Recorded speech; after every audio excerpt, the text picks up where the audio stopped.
Hello and welcome to Leaders of Tomorrow, ET Now's flagship series that celebrates the undying entrepreneurial spirit of micro, small and medium enterprises.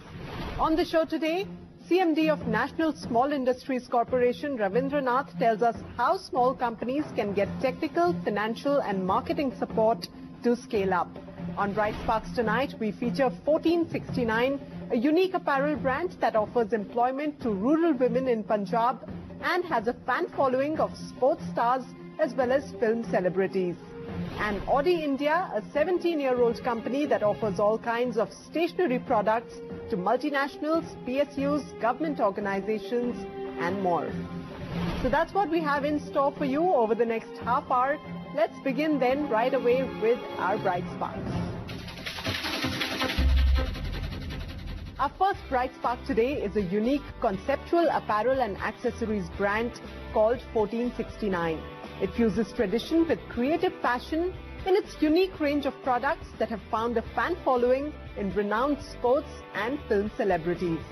Known for its Fulkari weaves, the company offers employment to rural women in Punjab in areas that are prone to farmers' suicides. Here's ET Now's Punita Verma catching up with the entrepreneurs behind 1469. Being Punjabi has always had a sense of pride associated with it. Punjabi culture, language, music, all of it has massive fan following in India and abroad. 1469 was formed to celebrate the spirit of Punjab and its much renowned quirky punches. Harinder Singh and Kirandeep Kaur, the couple who had been into manufacturing and exporting t-shirts for over 20 years, had a moment of jolt that followed the launch of the brand 1469 based on the year of birth of first Sikh Guru, Nanak Dev. You had been in export business for 20 years before launching the brand 1469. What made you change the focus from exports to this brand 20 years after a successful career in export business? One of our holidays with my wife, first time to Italy, bunch of students point finger on me that Bin Laden. So I don't know, that was probably the first hit on my mind to set something extraordinary, And I was told by a few of my friends that you're not doing what you are, so you must bring your, talent out. So I've been always doing graphic designing myself all these years. So thankfully, we started doing something on Punjabi heritage, about our culture, about our language, about our identity. So this was very rewarding and satisfying. After being in the industry for such a long span of time, 1469 has established a strong brand presence. No wonder Harinder and Kirandeep have forged strong connections across sectors ranging from sports, media and even pastry celebrities. The company has been felicitated at several prominent platforms. What has been the impact of your brand 1469 10 years after its launch? The biggest push what we get in our stores in Janpath or Chandigarh is the diaspora coming. It's the number one things to do for them, to buy gifts from our shop. This is the biggest reward I could say. This truly has an impact on a Punjabi diaspora. 1469 is also reviving the traditional Punjabi handicraft. Fulkari, the signature embroidery work of Punjab, which seemed to be losing its popularity under the layers of time, is back to being hip and stylish, courtesy the company's initiatives. In fact, 1469 has even involved the underprivileged women of some villages in Punjab and groomed them to take care of their households amid financial crisis due to farmer suicide. The company has been organizing Fulkari fairs for 2 years in succession to acquaint Delhiites with their traditional Punjabi arts and crafts. Well, you seem to have a great fondness for Fulkari and you also seem to be doing a lot in order to revamp the Fulkari culture. What all have you done in order to accomplish the same? Well, we are having a two-pronged approach towards Fulkari. One is to preserve the old pieces of bags that were made in yesteryears by women at home for their family use, not commercially. And the other hand is the contemporary Fulkari that we have these days in the form of dupatta, stoles. We are trying to make more fashion-oriented articles out of it. You have involved a lot of underprivileged communities in Punjab in your business. What kind of changes have you seen in their lives after they got involved in 1469? They're not only doing it for the money in it, but also to preserve the art. So we are involving some clusters in Fatehgarh Sahib, and also we work out of Sangrur, which is actually a very, I would say it's a good initiative, because there are lots of families of farmer suicide victims. So those ladies get motivated to financially help their family. The company has contributed significantly in making Punjabi culture an in thing. Even Bollywood hasn't stayed untouched by the Punjabi flavor of 1469. The industry, always fascinated by the bright colors of Punjab, has adopted it in its clothing through the merchandise offered by the company. Suddenly I discovered that Bollywood influence has started coming in. They've been buying a lot of gifts from our shop, and I'm very happy, very fortunate we discovered Imtiaz Ali doing massive shopping in our store. He kind of supplement somewhere, added us our merchandise in promoting their films, and it's an ongoing process. We are enjoying that flavor. It's absolutely a new world for me. The company has its brand presence at 8 locations in the country. Standing at a turnover of rupees 8 crores, the company is more inclined towards enhancing the quality of its product range rather than geographic expansion. So that was 1469, a creative clothing company. Our next bright spark today is also from New Delhi. This one is a company that has been offering high-quality stationery products since 1999. Today it is run by a second-generation entrepreneur who has a single-minded focus on bringing innovation to Indian markets. Here's ET Now's Libza Manan catching up with him. Born in India's wholesale stationery business hub, Chandni Chowk in New Delhi, Audi India is the brainchild of yesteryear visionary Srinivas Garg. In 1995, the brand entered the Indian market with an aim to change the look and feel of stationery supplies. Today, second-generation entrepreneur Atul Garg is revamping the face of Audi India with his modern business ideas, intensifying competition for other players in the segment. I joined the business in 2000, and my father gave a unique name, Audi, which stands for on demand. So he noted that all the stationery which has been ordered is on demand. So he made this abbreviation into a brand called Audi. So the USP of our company is it's on demand, on time, every time, with right quality. What is the product range of the company? Well, we have more than 78 product groups in stationery, and under those groups there are more than 1200 SKUs. So this will cover most of the school stationery, office stationery, certain office automation products. So these are the paper items are manufactured with in-house, and most of the other plastic and steel products are imported from all over the world. What are the strategies adopted by the company to make sure that Audi India is ahead of competition? The challenge that we face is that our competitors are regional competitors. So like in South we will have a different competitor, and the same product range will have a different competitor in North. So logistically, and they have advantage of logistics, they have advantage of being near to the customer and everything. So what we actually take pride in is that we always have the material ready with us. And if you want material to be ready, if you don't have something ready, then we can make it ready within few hours. The company has a robust pan-India presence. What are the markets that have been tapped so far? We have covered India completely geographically, right from Kashmir to down south Kerala and Bhuj to Agartala. We have about 54 cities in the country where we have our direct dealers. And there are certain small cities from the big cities supply to the smaller cities. So we can comfortably say that Audi product is available in every street and corner of this country. Boasting of a product line that covers nearly all areas of stationery items, ranging from paper and office supplies to printers, Audi India has single-mindedly focused on bringing in innovation in the Indian market. This leading name in stationery items recently launched organic food wrapping and cooking paper, promising healthy lifestyle for masses with hygienic cooking and fresh food. They are a range of product which worldwide is being used for food packaging.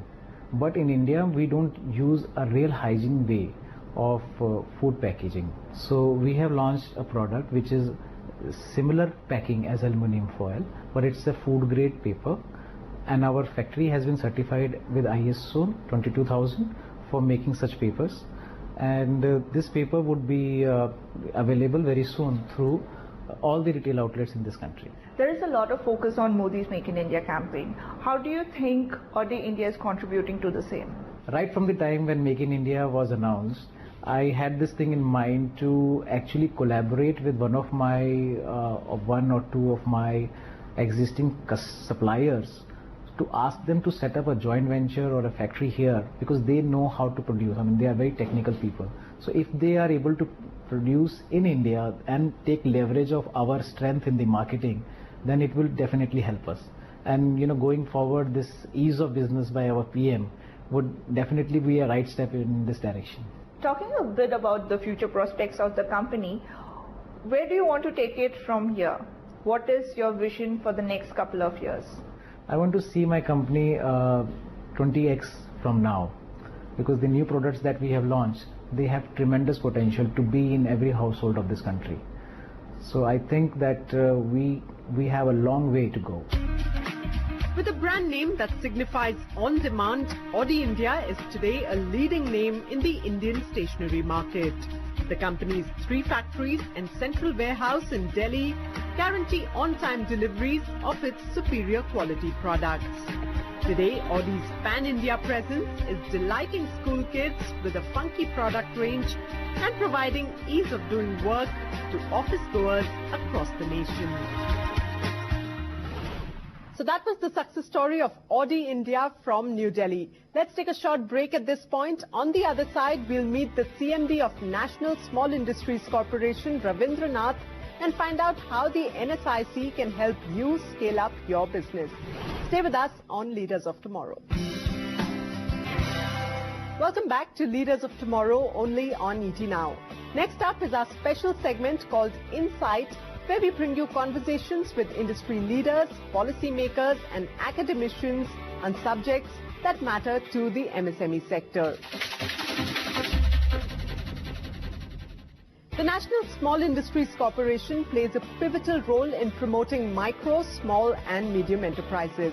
It offers financial, technical as well as marketing support to entrepreneurs who aim to scale up. I caught up with Ravindranath, CMD of NSIC earlier, and we talked about NSIC's schemes, getting an SME listed on the stock exchange, benefits of getting a credit rating, and lots more. Here's some of that conversation. The NSIC is a well-known catalyst of growth as far as the MSME sector is concerned. But for those who don't know the whole portfolio of services that NSIC offers, please tell us a little more about it. National Small Industries Corporation, or NSIC as it is more prominently known, is an organization which I would say is a one-stop solution provider for all MSMEs in India and even some of our counterparts abroad. We have been there since 1955, but we have always been trying to develop our schemes to cater to the requirements of the small enterprises, right, or the MSMEs as we call them today. They might be relating to the marketing areas, the credit, the technology, and the information support. If I may mention about the marketing areas of support which we render, the biggest challenge which we believe the small enterprises face today is getting the raw materials. Right. If they have the orders, they don't have the raw materials at the competitive prices and a sustained supply of them, it becomes very difficult for them to manufacture and supply and execute those orders. So what we do, we aggregate their requirements, pool them together, enter into an MOU with the bulk manufacturers, try and eliminate the middlemen and dealers, and get them the supplies at the same price. So it's a win-win situation, if I may say, for the bulk manufacturers because we get them the big orders, for the small enterprises because they have a sustained supply at the price which they wouldn't have otherwise got, because They would have gone through the route of a dealer or a middleman. And as a result, getting a savings of almost 10 to 15%. So once they make the products, the next challenge they face is where to supply, where to market. We have a scheme which we call the government registration, single point registration scheme for government purchases. We register the units after evaluating them on technical and financial parameters. The technical evaluation, we leave it to an outside agency to give about the capabilities and capacities of the unit. The financials, we do it on our own and give them a certificate which declares what value of goods can this unit supply. Right. We fix a monetary limit for them. We give them a competency certificate which enables them to take advantages of earnest money exemption, of getting tender sets free of cost, and also matching the prices up to 15%. And especially with the public procurement order, which has become mandatory from 1st of April 15, this is a big, big help for such MSMEs. For all those MSMEs who feel that, rating is a tiresome process and it's a long drawn process which will capture a lot of their bandwidth, what would you like to say? More than the process being tiresome, the concerns are, if I share what I'm doing, tomorrow I should not be put to a difficulty. But if we try and educate them, that is the biggest challenge. First of all, the awareness that if they get themselves rated, how do they stand to gain out of it? A trusted third-party opinion will always be honored by a bank. This is what we tell them, and there are instances where people have got benefit out of it. And that is what is leading to the numbers growing year on year. That shows that people are coming forward. All rating agencies follow the same rating symbols. Understanding is also similar. Their perspective about a unit might differ. It's quite logical. But then they are given a time frame that within 1 month the whole exercise has to be completed once the unit gives them the details. And it's turning out to be very successful. Right. Some of the rating companies who have done this study, post the rating, they find there are benefits in terms of interest rate concessions which have been offered. So I believe it is one of the solutions to the trust deficit which needs to be addressed. And is raising equity a good option for a smaller or medium enterprise? And at what stage should an SME start thinking of listing on an SME index? We have the BSE SME index, we have the NSE SME index. At what point in time do you think a company should consider these options? I take it as one of the finest options available to the Indian small enterprises, because debt financing is not the only option available for them. There is always issues of debt equity ratio. There is always issues of limits which bankers put on it. But again, I believe there is a lack of awareness about the equity option also being available through the SME exchange and all that. But I say this because since the numbers are a bit low, especially on NSE. Especially on NSE. And but the thing is, the advantages which accrue that need to be, a larger awareness needs to be created. I'm sure when people get to know of the benefits available, that they believe that maybe somebody would take away the whole thing from them and they would be left high and dry with their unit going out of their clutches. It's not like that. In a bid to simplify processes and increase the ease of doing business for MSMEs in particular, the government has recently launched the Udyog Aadhar Memorandum, which is a simplified form. How has the response been to that? And I'm sure that's a welcome step that they... Yeah, it is truly a wonderful measure, I would say, because the numbers are growing. If you look at the MSME side, the numbers are truly growing. I think it would be around 64,000 already, having started from 15th of September onwards. But the best part is, it really addresses the concerns of why India was having an unorganized sector. Why were people reluctant to file the Memoranda Part 2? Despite going into the manufacturing mode, what were the issues for which they were not doing it? And this really simplifies the whole thing. It really takes care of the problems which small enterprises were facing at different levels, and online method which has come up through the Udyog Aadhaar, it addresses everything. Right. And skill development is one of the major challenges across industries, and the Prime Minister has launched the Skilling India mission. At NSIC, how are you supporting the Skilling India mission? Within our own resources which we have the technical centers at Delhi and 7 other places. What we have started doing is, while we were doing all these prototype development in the past, when they were set up in the early 50s and 60s, we have now started training people by synergizing with the requirements of the industry.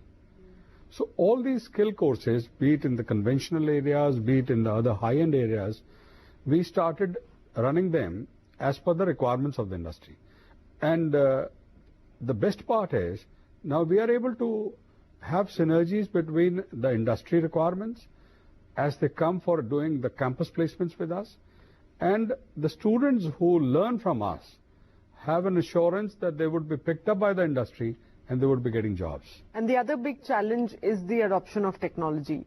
We don't find traditional MSMEs very open to picking up the latest modern technologies, whether it's in terms of manufacturing or whether it's in terms of really marketing using, the web, for instance, as a tool. So is there anything that NSIC does in that regard as well? See, in terms of technology, if I may say, for the manufacturing processes, we take them abroad under the International Cooperation Program, which is another scheme of the Ministry of MSME, and have their one-on-one meetings with those with whom abroad they have relationship or can develop relationship for transfer of technology.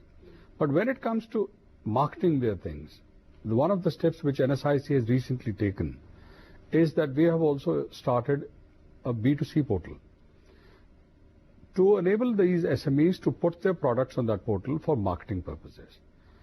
To bring in more and more numbers on that, we have, as a special gesture for the sector, said that we won't be charging anything as a membership fee. Up to December 2015, we have made it open, and the numbers are really growing on that. Already, I think we have more 30,000 plus units who have found our portal quite attractive, and they have put their details on that. What are the areas of mutual cooperation that you see between India and its neighbors as far as, collaboration for MSMEs is concerned? Let me just mention, we were in Bangladesh and we were doing some study for setting up an incubation center. When we explained the model of entrepreneurship development through this scheme of ours, we were being approached by some of their colleges and certain other institutions, even in the banking sector, where they found that if they have to address their concerns of unemployment or engaging the youth, this is a perfect model.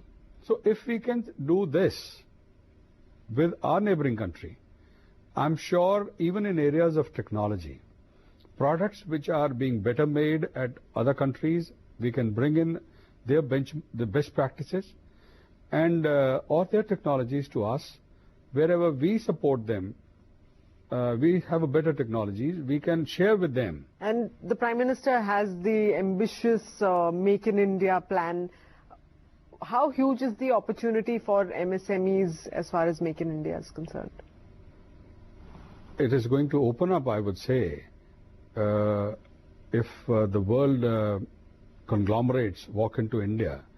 Because I believe every company which comes into India would be looking forward to some ancillarization to be done within India. If that is what is going to happen, and I'm sure it is going to happen, there is a tremendous opportunity for the Indian MSME sector. And with the business processes getting simplified, we are going to basically support them from both ends. We are going to get them opportunities of business. We are going to have an environment which will encourage more and more enterprises to come forward. And definitely the Make in India mission of the Prime Minister is going to get fulfilled. Well, with that, it's a wrap for tonight on Leaders of Tomorrow. Conversations will, of course, continue throughout the week as we bring you discussions, expert advice, celebrate your success stories, and answer your queries. We'd love to hear from you, so feel free to get in touch with us at leadersoftomorrow@timesgroup.com or reach out using social media by just putting in the hashtag LOT or call us on the number flashing on your screen. Thanks for joining us. Goodbye and good night.